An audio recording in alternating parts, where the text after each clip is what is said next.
causada por el virus COVID-19 llegó a España dejando, además de miles de muertos, una estela de tremenda crisis económica.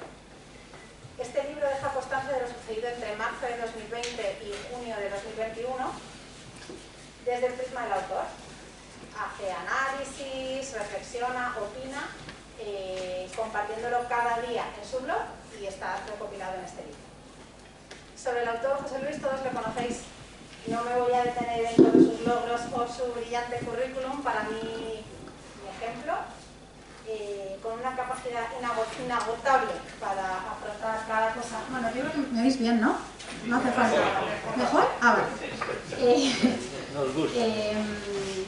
Con su capacidad inagotable para afrontar cada cosa que viene, incluido un confinamiento de 2 meses solo en su casa, sobre todo con razón y alegría, y con la premisa siempre de disfrutar las pequeñas cosas que son la esencia de nuestra propia existencia. Para presentar al presentador, José María Mazarrasa, alias José Mari, le he pedido al susodicho que me dijera algunos datos para hacerlo como es debido. Lo que me ha dicho es que presentar un libro, en este caso el de mi padre, escrito en pandemia, es el primer encargo cultural que le han hecho en su vida. Y le ha producido las últimas semanas la caída del cabello solo de prever el ridículo que piensa hacer. Me ha pedido que lo transcriba tal cual y además me pide que le presente como un buen amigo de mi padre, desde que ambos entraron en los jesuitas de Areneros con 8 o 9 años, que ahora ambos tienen 77. En su curso había 4 clases y según se pasaba lista estaban seguidos Matoses, Mazarrasa y Mingo, y así hasta ahora. Y su última petición es que os pida perdón por anticipado otra vez si dice demasiadas tonterías. Y solamente os pido ya para daros paso que pongáis los teléfonos en silencio y que disfrutemos de este ratito con José María y José Luis. Gracias.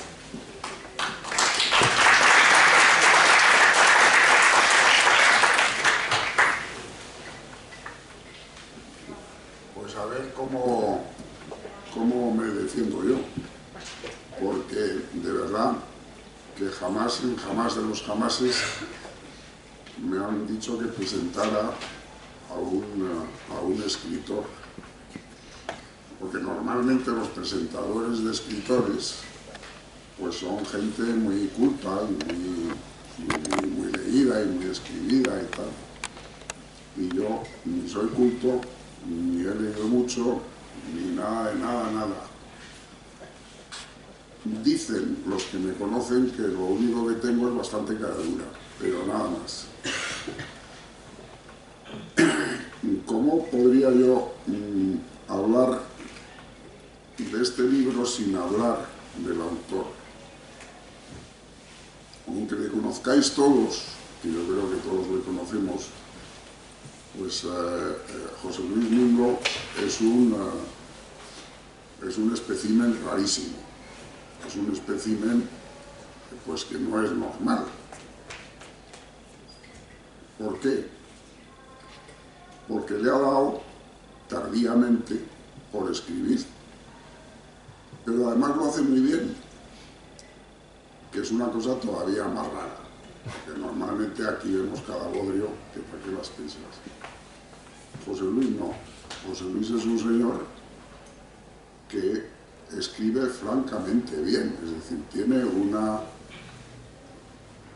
don para escribir y contar cosas que no nos vamos a meter en las cosas que cuenta. Ahora únicamente estoy diciendo que las cuenta muy bien. Y este libro que estamos presentando ahora, pues es no se sabe si es una biografía suya de 2 años de pandemia o es un alegato en contra del gobierno que nos dirige, o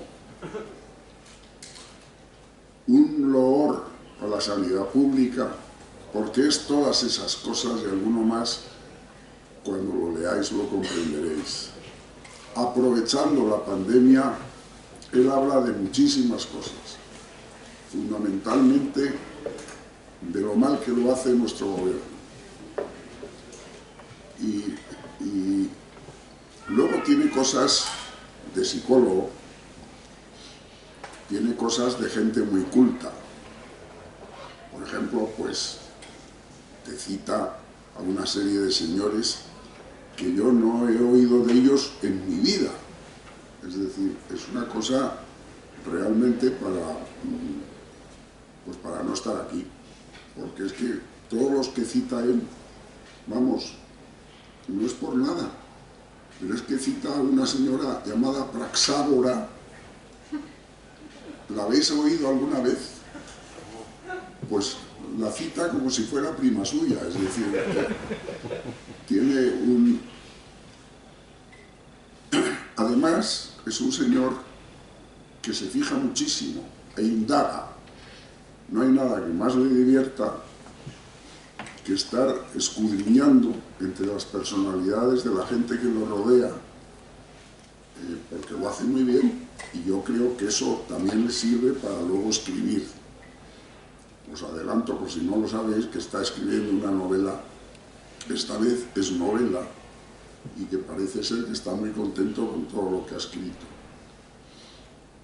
Es un admirador de Platón, pero bueno, eso no es mucho decir, después de haber citado a Praxágora, que eso le manda a narices.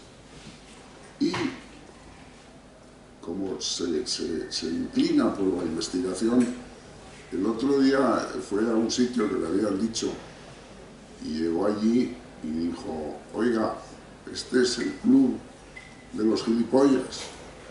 Y le contestaron: se dice club.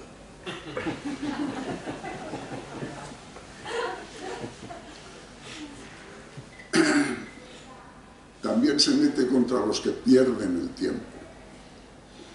Y es una cosa que yo no puedo soportarlo. El que se meta con los que pierden el tiempo, porque yo soy un especialista en perder el tiempo. Fijaros cómo sería que cuando yo duermo poco, me levanto muy temprano y tal, pero no porque yo sea un señor, no, me levanto muy temprano porque duermo mal. Y mi padre, todo esto me ha pasado toda mi vida, y entonces, pues cuando yo era jovencillo, mi padre dijo: este niño se levanta muy pronto para tener más tiempo que perder. Pues lo único que no tengo tiempo para perder es cuando presento a mi buen amigo José Luis Mingo y a su libro sobre los 2 años de pandemia que estamos pasando. He dicho.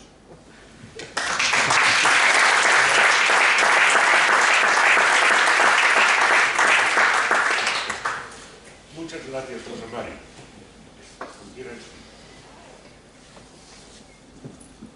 ¿Ahora? ¿Sí? Sí. Muchas gracias, José Mario. Es un placer escuchar los elogios de un amigo, porque ya sabéis que somos normalmente los españoles muy parcos en el elogio. Muchas gracias a la biblioteca, muchas gracias, Belén, y muchas gracias a todos los que estáis aquí, todos amigos. En el mes de marzo del año 20, yo estaba enredado escribiendo una novela sobre las vacunas y estaba preocupadísimo porque si una persona que se resistiese a vacunarse, por ejemplo del sarampión, si contagiaba a alguien tampoco vacunado el sarampión y la persona contagiada se moría, ¿qué responsabilidad podría tener esa persona? Podría ser un delito, podría ser un homicidio por imprudencia, habría responsabilidad penal o responsabilidad civil. Bueno, había indagado mucho, pero llegó la pandemia y se me estropeó la idea por completo, porque lógicamente no iba a entrar a hablar de vacunas en plena pandemia. Entonces comencé a escribir en el blog. Afortunadamente, cuando eres mayor,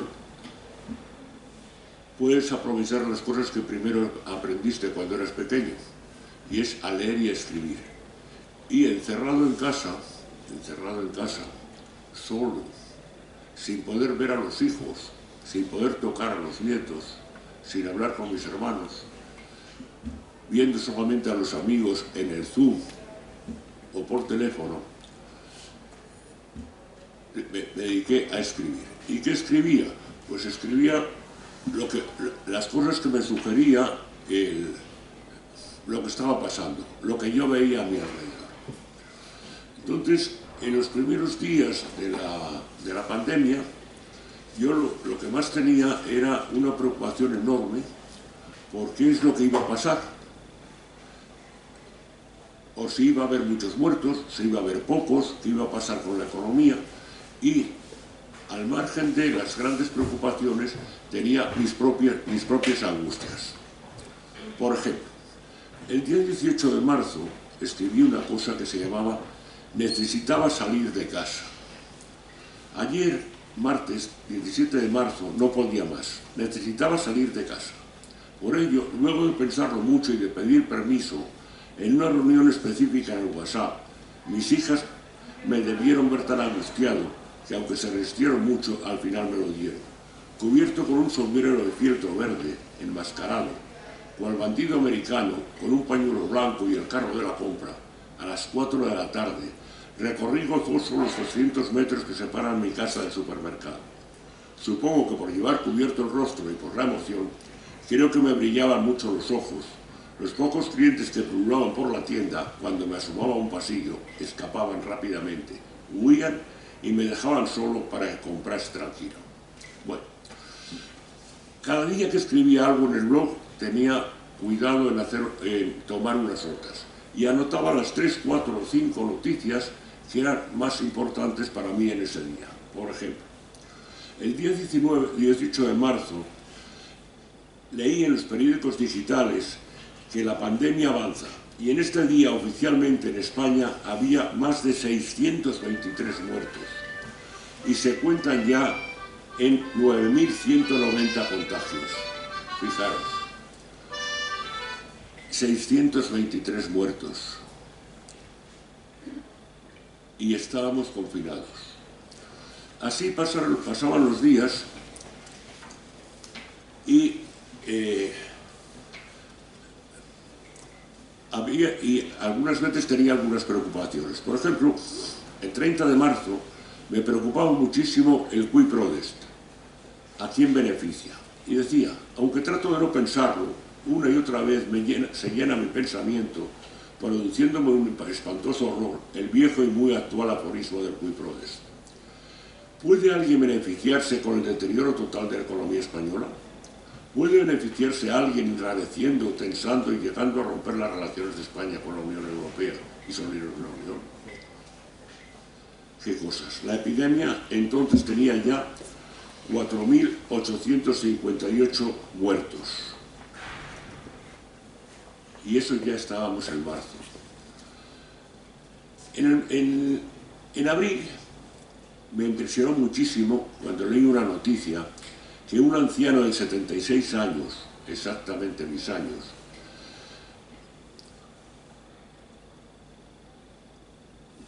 en estos días de pandemia, sacudió mi alma hasta hacerla sangrar. Me miro las manos y en las palmas veo breves líneas que antes no tenía. Sí, son arrugas que se suman a las muchas que poco a poco van cubriendo toda la piel de mi cuerpo. De mi piel, que hace nada estaba limpia y era suave porque era lo propio de lo que entonces era. Sí es cierto, Tempus Fugit, ese anciano de 76 años, exactamente mis años, ha encontrado la muerte al bajar por el aire desde el balcón de su casa, en un piso muy alto hasta el suelo. El anciano de 76 años, exactamente mis años, nunca sabré su historia. ¿Acaso en su vida vivió el amor o el desamor? ¿Acaso su vida fue siempre soledad? O quizá, ojalá, hubo en ella también compañía y corazón. Por aquellos días, bueno, aunque José Mari me acuse, pues no pude evitar volver a leer a Orwell, leer Granja Animal. Me imagino que eso sí lo habréis leído, o por al menos 1984. Bueno, y después de leer a Orwell, que estaba encerrado, horrorizado, esto es mío, seguro. Es tu móvil, papá.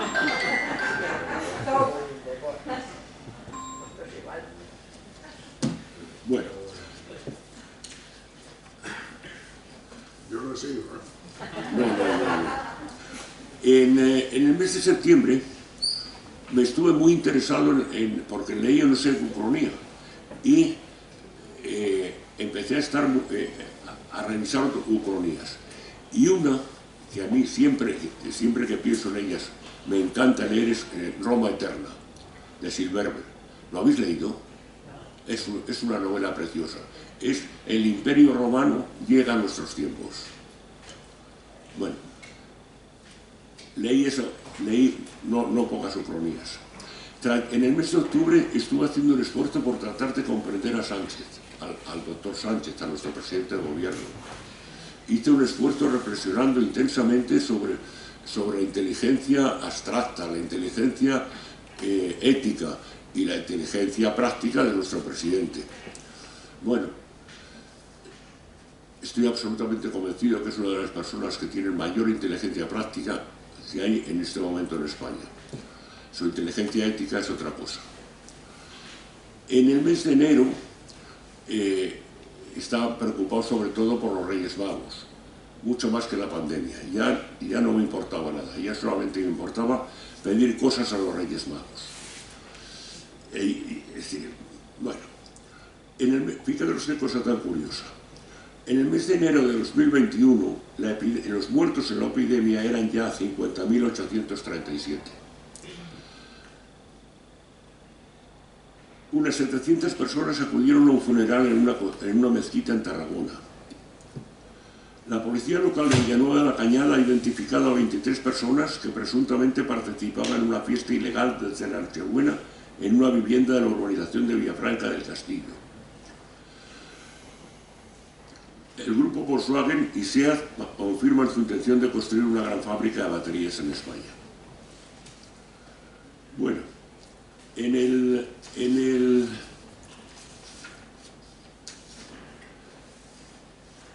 enero me empezó a preocupar mucho el tema de las vacunas. El tema de las vacunas, sobre todo, empezó a preocupar muchísimo el que no se vacunara primero al rey, después al presidente del gobierno, después a los ministros y después pues a mucha gente, y luego ya al final de todo que nos tocara a mí, a José Mari, pero me parecía angustioso que no se vacunase a la gente más importante por lo que tenía que hacer. En el mes de febrero, que ya casi muy avanzada la pandemia, me empezó a preocupar el piensa mal y acertarás. Bueno, y teníamos en las calles de Cataluña, de Valencia, de Madrid y de media España sacudidas por la violencia que grupos radicales, impulsados por políticos populistas de extrema izquierda, han desatado con motivo de la entrada en la cárcel de un energúmeno, también miembro y ejemplo de los extremistas radicales. Contenedores incendiados, adoquines arrancados, escaparates destrozados, policías heridos y algunos detenidos. Un desastre que durante varias noches nos ha mostrado el poder y la capacidad de los demócratas de la extrema izquierda para desestabilizar el orden público, causar daños en la economía y destrozar la convivencia en la sociedad. El presidente socialista del gobierno, el doctor Sánchez, mientras la parte comunista de su gobierno apoyaba y justificaba la legítima protesta de los radicales violentos, ha criticado los hechos con pocas palabras y, como suele, cuando es necesario, ha hecho entre poco y nada. Evidentemente, en el mes de febrero, la epidemia avanzaba, había 67.000 muertos.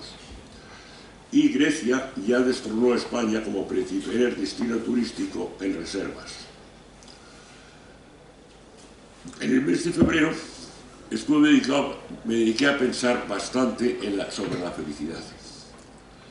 Y no os voy a contar más, solamente al final, ¿qué es lo que pienso de la pandemia? Pienso que la pandemia se está acabando. Y dentro de poco se nos habrá olvidado. Se nos habrá olvidado porque todas las cosas malas no tenemos más remedio que olvidarlas. Y dentro de 4 días será como si no hubiera habido pandemia. Yo creo que una de las cosas buenas de este libro es que permite recordar lo que ya a nosotros mismos se nos ha olvidado. Ya se nos ha olvidado cómo lo pasamos de mal durante la pandemia. Ya se nos ha olvidado lo que sentíamos, o lo que yo sentí, por ejemplo, cuando se murió uno de nuestros compañeros, Santi Entrecanales, solo, como se murió tanta gente sola en la pandemia, pero afortunadamente se nos está olvidando. En el libro, al final, he puesto unas cuantas poesías, no porque sea buen poeta, sino porque de alguna manera reflejan la forma en que yo viví aquellos largos meses de soledad en casa. Por ejemplo, hay un poemita que se llama Lágrima. El fuego, viejo y apagado, sin calor en sus rescoldos, rescata con cenizas mi tristeza. Vuelve mi noche oscura, llena de recuerdos olvidados, y mi estar por doloroso vano.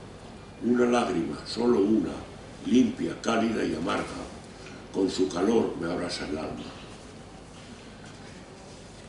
Como en un sueño, en el aire se insinúa su figura, su cabello de entonces, de cuando era largo y negro, la chispa de sus ojos y sus labios abiertos. Y el alma llena y el mayor de los anhelos, tiendo los brazos y me acerco. Ella me mira, hace su gesto, grito, te quiero, y ella sonríe, me espera en el cielo.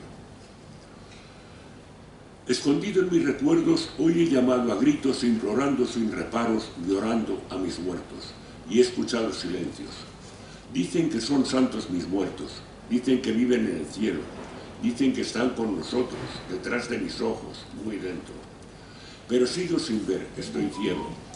Son muchos mis muertos, mis padres y mis abuelos, amigos muy queridos y mi amor con ellos. Entre callados, no lo entiendo, están callados, no lo entiendo. ¿Por qué siguen todos en silencio? Y la última. Hoy una lluvia inesperada ha limpiado mis pensamientos de tristezas largas. He visto el agua al llegar al suelo, hacer chisarca y reflejar en ella la luz del alma. Y con la mirada en el cielo he vuelto al camino con renovada esperanza. Yo creo que ya os he contado mucha lata con el libro. ¿Alguien quiere preguntar algo? ¿Comentar algo? Quería preguntarle, dentro un poco de todo este tiempo de agonía, preocupación, Oigo fatal.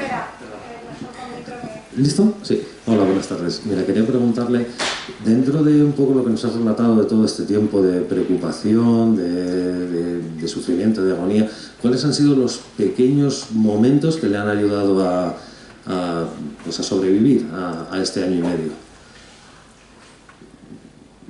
Ver a mis hijos y a mis nietos en el Zoom. Hablar los jueves con mis compañeros del colegio. Hablar con mis hermanos en el Zoom familiar.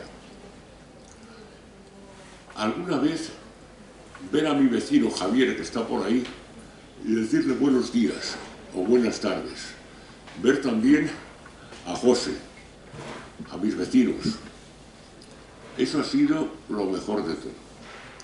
Lo que de alguna manera me ha ayudado a sobrevivir en este tiempo oscuro. Perdón, ¿cree que hemos llegado a aprender algo bueno de toda esta pandemia o nos olvidaremos como de la pandemia en sí? No, no hemos aprendido nada.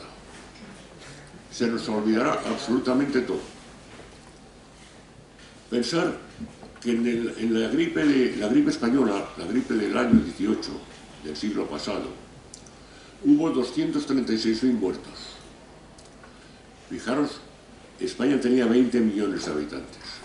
Es como si ahora hubiera 400.000, 500.000 muertos.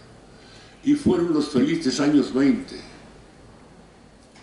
años de prosperidad, La gente se olvidó de todo lo que era la enfermedad. Y no solamente en España, en todo el mundo pasó lo mismo. Por otra parte, también se da un fenómeno curioso, y es que en la pandemia hay mucha gente que ha aprovechado la oportunidad. Se han aprovechado las oportunidades. No digo ya los chinos, que esos los sabemos poco, pero seguro que los han aprovechado. Y en España no hay duda que hay gente que está aprovechando la pandemia. Yo siempre me pregunto, ¿a quién beneficia? ¿Solamente a las compañías farmacéuticas? No. A todo el que tenga capacidad y quiera aprovechar. Pero desde luego, aprender nada. Una de las cosas que yo tengo muy claro y que he redescubierto con la pandemia es la fragilidad de nuestra cultura, la fragilidad de nuestro bienestar. Pero hasta eso se nos va a olvidar. Una pregunta por aquí. ¿Qué es lo más feliz que te hace cuando escribes un libro? ¿Perdón? ¿Qué es lo más feliz que te hace cuando escribes un libro? Tienes que decírmelo mejor porque oigo tal. ¿Qué es lo más ¿Qué es lo más que feliz? te hace cuando escribes un libro? ¿Qué es lo que me...? Lo que te hace más feliz cuando escribes un libro.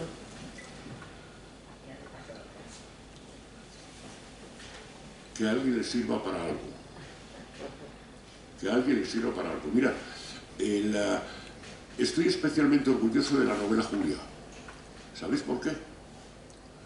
Porque me han llamado dos personas para decirme, me han mandado un correo para decirme, muchas gracias por haber escrito este libro, porque gracias a este libro me atreví a escaparme de mi marido.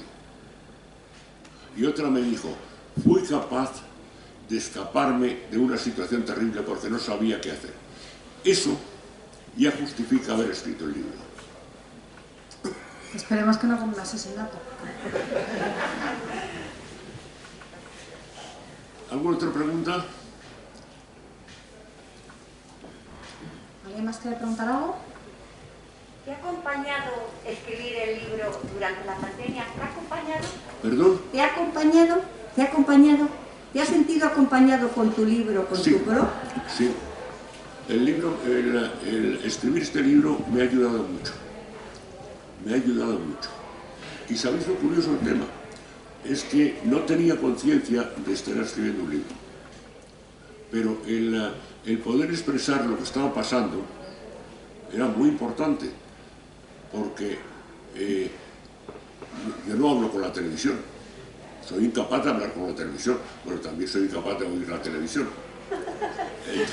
Entonces, claro, pues escribes. A mí me ha ayudado mucho. Gracias a Dios, cuando era pequeño aprendí a escribir, a leer y a escribir.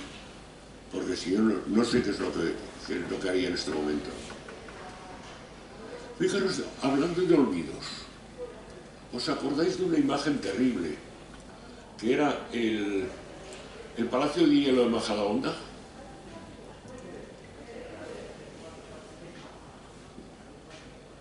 En un momento determinado hice la cuenta de cuántos ataúdes cabían en la Gran Vía de Majadahonda, todos colocaditos.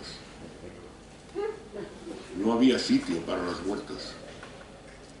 Y gente que murió sola. ¿Cuánta gente hay en España que esté de luto por la muerte de sus padres o de sus abuelos, que murieron solos y de los que no te pudiste despedir? Eso por lo menos, escribirlo, recordarlo. ¿Alguna pregunta más? Yo me he quedado con algo que has dicho antes, de quién se había beneficiado realmente de la pandemia. Me gustaría saber tu opinión. ¿Quiénes son ¿Sobre qué? los que realmente se han beneficiado de la pandemia? Porque has hablado de ello antes y Sí. me gustaría que si fueras más ¿Quién se específico. está beneficiando de la pandemia? De entrada, las compañías farmacéuticas. ¿El gobierno? El gobierno es imposible determinarlo. Lo que no cabe duda es que gracias a la pandemia han gobernado sin tasa, sin límite, sin dar cuentas a nadie, durante un año entero, con una ineficiencia de vergüenza. Si en los primeros, al director de compras de Inditex, al director de compras del Corte Inglés, o al director de compras de Ciete, no hubiera conseguido comprar unos camiones con unos aviones con mascarillas, lo hubieran despedido sin ningún reparo, no hubieran llegado al puesto. ¿Vosotros creéis que en España no se saben comprar mascarillas? ¿Vosotros pensáis que es posible? Pues a mí la ineficiencia me llevaba a los demonios, os aseguro que me llevaban los demonios. ¿Pero a quién me ha beneficiado? Pues entre otras cosas a los que compraron las mascarillas. ¿Y a quién hizo el favor de encargar las mascarillas? Pero no es eso los que más han beneficiado. Los que más han beneficiado probablemente son los que acapararon productos que luego están vendiendo a otros precios. O aquellos que se han beneficiado de empresas que han muerto en la pandemia. ¿Vosotros creéis que una parte muy importante de los transportistas que hay en España, del problema que hay en transporte de Europa, es porque faltan transportistas? No. ¿Cuánto del transporte era economía informal? ¿Cuánto? Pues esta gente no puede volver a... Es muy complicado volver a la economía normal.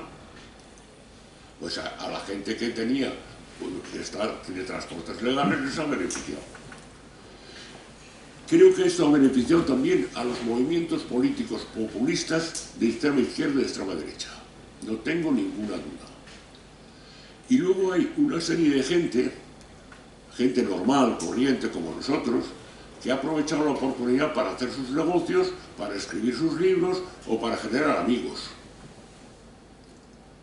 Incluso puede ser que haya alguna señora que se haya reconciliado con su marido. Entonces ya haya ganado mucho por la pandemia.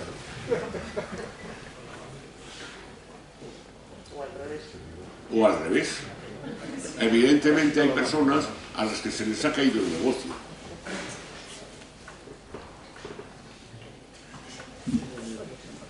¿Han beneficiado esto a los norteamericanos? Pues yo creo que no.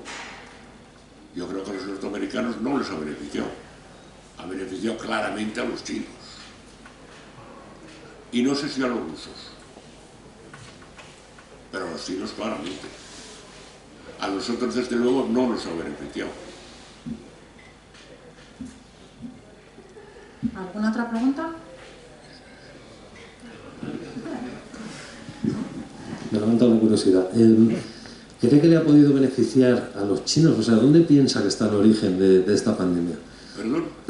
¿Dónde cree que está el origen real de esta pandemia? No lo ¿En sé. un mercado? ¿En un interés económico? Hay mil historias, desde de los fuegos militares importados a China desde Estados Unidos, hasta escapado de un laboratorio chino, no lo sé. Pero lo que sí sé es que los chinos se han resistido a cualquier investigación. Y si no quieres que se investigue, por algo será. Mi mujer era partidaria del piensa mal y acertarás. Yo no. Pero chicos, hay veces que pienso mal.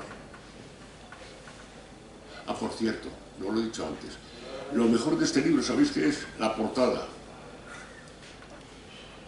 Esta es la obra de la portada, la ha hecho mi amigo Gaspar Blay Sánchez de León. ¿Alguna otra pregunta? Sí, David.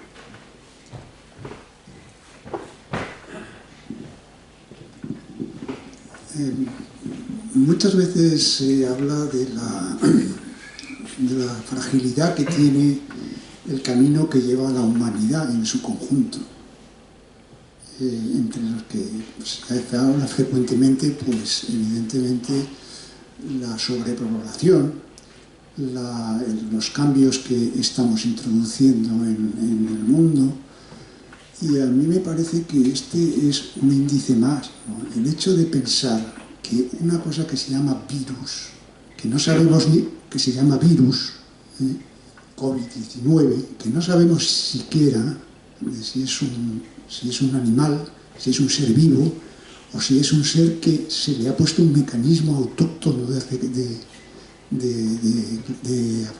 actuación, que todavía no se ha superado, porque sigue existiendo, o sea, seguimos en pandemia.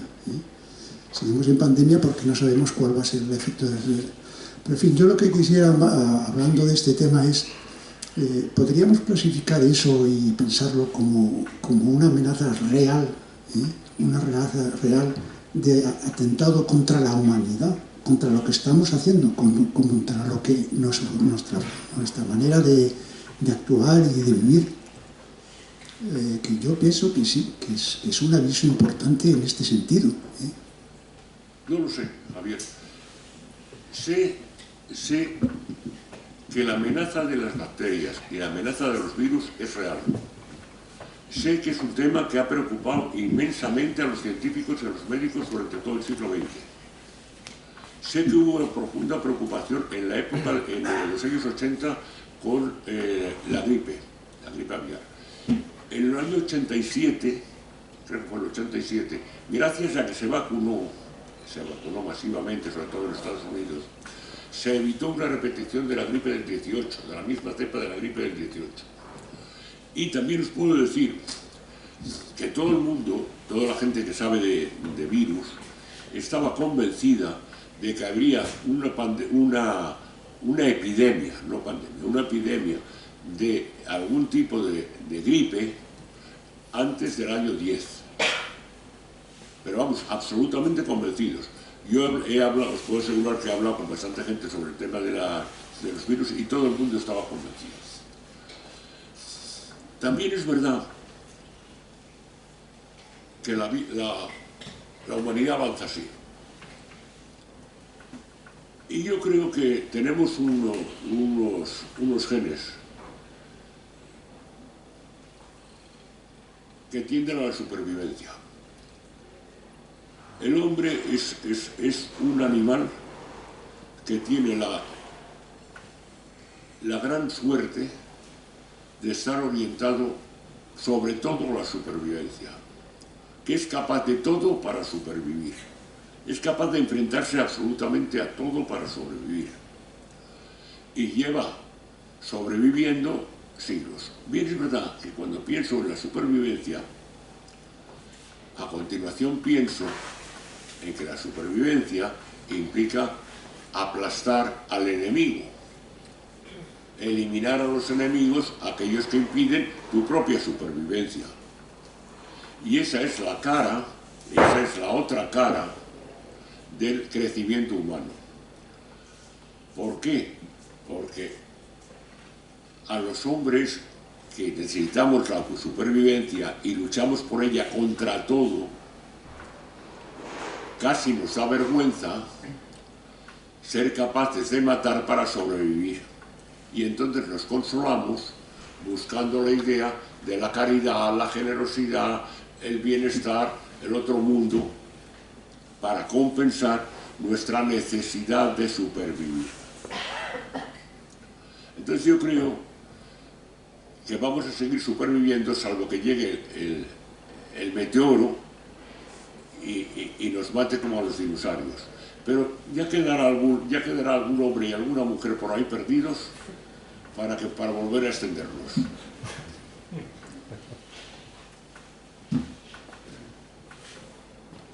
¿Alguna pregunta más? Sí. Una pregunta al comentario. José. Rápido. Ya lo conoces el comentario porque somos vecinos y no nos han dado, pero... Respecto a las mascarillas chinas, respecto a las mascarillas chinas, sobre todo, que le hemos comprado el virus el año pasado y les compramos también las mascarillas, donde el 99,9% de las mascarillas que había en España eran de China, procedentes hecho en China, vaya, ¿vale? La información que teníamos por parte del gobierno y por parte de los medios de comunicación, era de que se estaba adquiriendo camiones no, aviones enteros de mascarillas chinas compradas, por ejemplo, por la Comunidad de Madrid, que hizo unos regalos precisamente de las mascarillas, por cierto, bastante malas, pero bueno, pues se rompía la goma enseguida.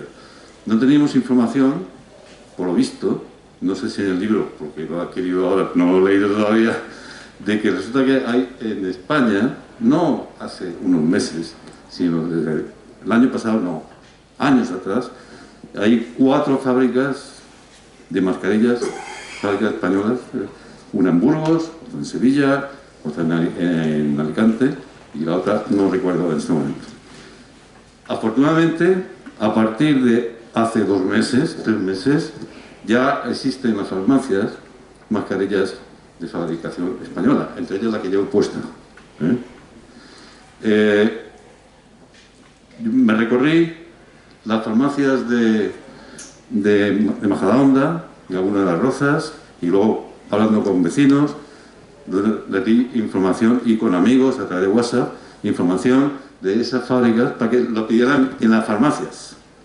Y yo entregué en papel las direcciones de esas fábricas para que las farmacias de aquí, por ejemplo de Majadahonda, compraran esas mascarillas de fabricación española, no china. Bueno, ha costado, pues es lo que te he dicho, unos 8 meses o más, para que ya por fin en las farmacias donde solemos ir ya tienen las mascarillas españolas. Yo no sé si eso, que es una falta de información que hemos tenido, pues está reflejado en tu investigación de la situación que hemos sufrido ya casi 2 años que llevamos.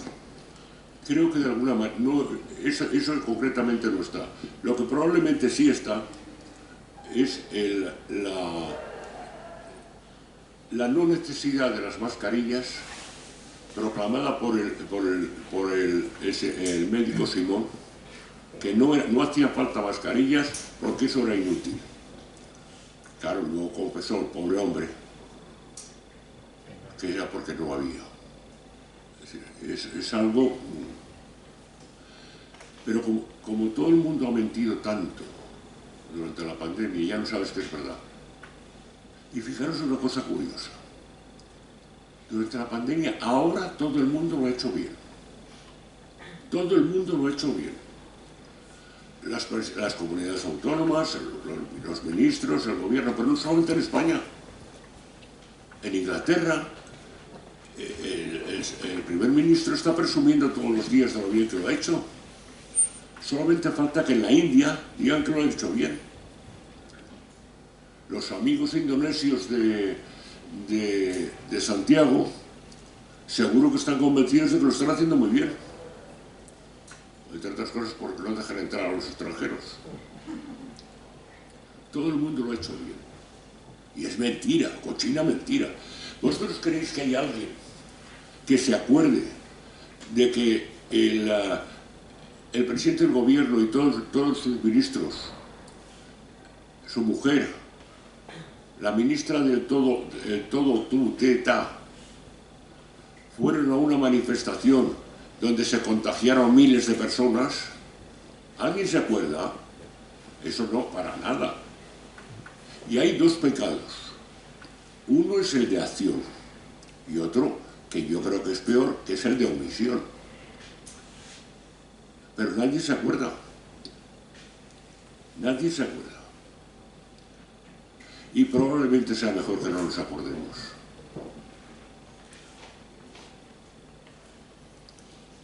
¿Alguna pregunta más?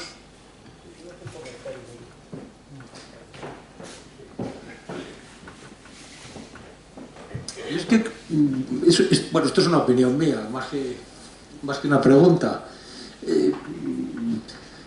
Cuando uno está encerrado 2 meses o 3 meses en su casa, pues miras las arañas del techo, la oxidación de las ventanas, en fin, te entretienes.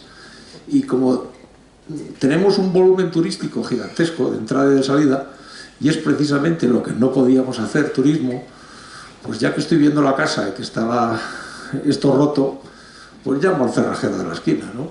o llamo al otro artesano de la esquina. Y entonces ahí es cuando te encuentras la sorpresa de quiénes son los beneficiados de la pandemia.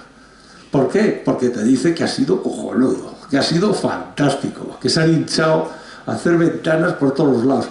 Y luego ya llegó Filomena, que ya fue, eso ya fue perfecto, porque tuvieron que seguir haciendo vallas y cerrajeros y cosas y cosas. Es decir, mirémonos a nosotros mismos, que hay mucho beneficio en muchas cosas. Y luego también es muy fácil hablar mal de China, pues los chinos son los malos que están muy lejos. Ahora nos estamos comprando unas tacitas de porcelana a €1 y estamos comprando unos jerseys a €1 y estamos queriendo tener energía solar de silicio, de placas solares para ser verdes, ecologistas y ser fantásticos, cuando los chinos tienen que hacer esas placas calentando con carbón a 2000 grados y en 3 procesos industriales, cosa que no sabe hacer nadie en España. Y dices, esos chinos que sigan currando, que se queden sin carbón, que sufran por nosotros, que sigan viviendo fatal, que yo estoy aquí muy a gusto criticando a los chinos y viviendo como, en fin, X. Entonces, hagamos un poquito de reflexión. O, por ejemplo, el neodimio, ¿no? Es decir, yo quiero neodimio. Mi Toyota lleva unos magnetos y lleva 1 kilo de neodimio. Coño, que me lo den los chinos. Eso sí, el de Ciudad Real no, joder, que yo tengo una parcela allí, nada de sacar neodimio de Ciudad Real. Eso ni se toca, que hay un águila allí que me gusta. O sea, queremos ser verdes, ecologistas, ambiente, todo perfecto, toda una sociedad preciosa. Y los chinos, que se joroben. Pues mira, los chinos en esta pandemia han descendido su fabricación industrial un 20%. Y ahora tienen una crisis que se nos va a llevar por delante a todos, la de ellos, O sea que yo también he sido muy crítico con los chinos, no de ahora, de hace 30 años, porque veo que nos comen vivos. Pero no son los culpables tampoco ellos, que nos estamos haciendo muy vagos todos también. Mi cuñado Javier, que detesta a los chinos, tiene muchísimo sentido común y sabe mucho. El otro día me contó que uno de los grandes problemas que tenemos son las tierras raras, que se producen en China. Por supuesto, en España hay, y Javier sabe dónde. Y podría pintar en el mapa todos los sitios donde hay tierras raras, donde no se van a sacar. Porque, como él bien dice, los ecologistas se enfadarían muchísimo si se escarbara el suelo buscando tierras raras. ¿Es así, verdad, Javier? Sí, sí. Literal.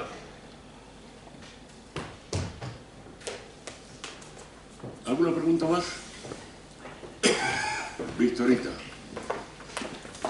Pues nada, agradeceros otra vez que hayáis venido. Perdón. Una última pregunta. Sí. Estoy en un terreno un poco más personal sobre el autor. ¿Cuándo has disfrutado más? ¿Escribiendo la novela con el ordenador o llamando a tu yerno cada vez que se rompía ese ordenador?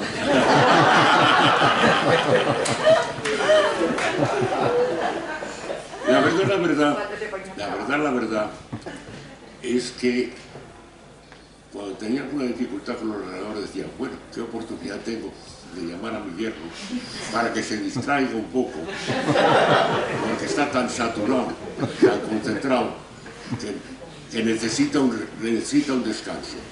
A ver si le cuento algo para que me lo arregle a distancia y mientras tanto se olvida de ese trabajo terrible que hace.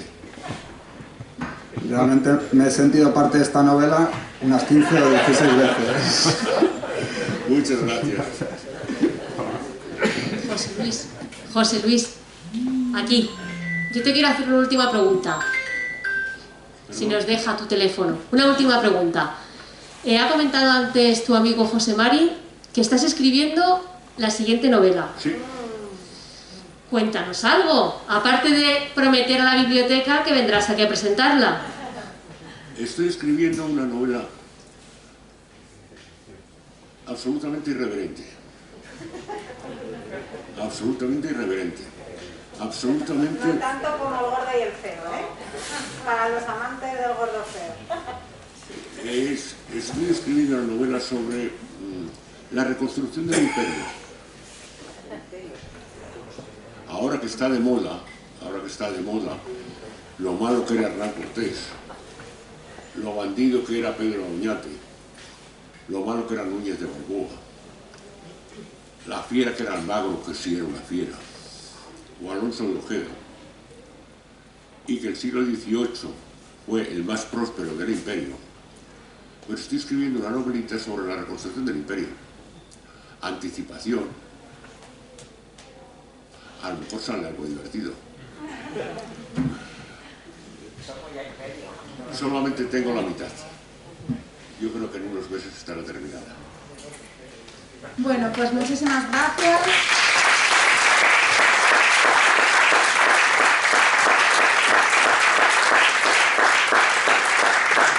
Solamente me queda una cosita. Como la otra vez, estaremos tomando una caña o un aperitivo en Taberneras, aquí en Majadahonda, justo en la Caja de la Gran Vía, a la que por supuesto estáis todos invitados a tomar una cervecita y a compartir con el autor una caña.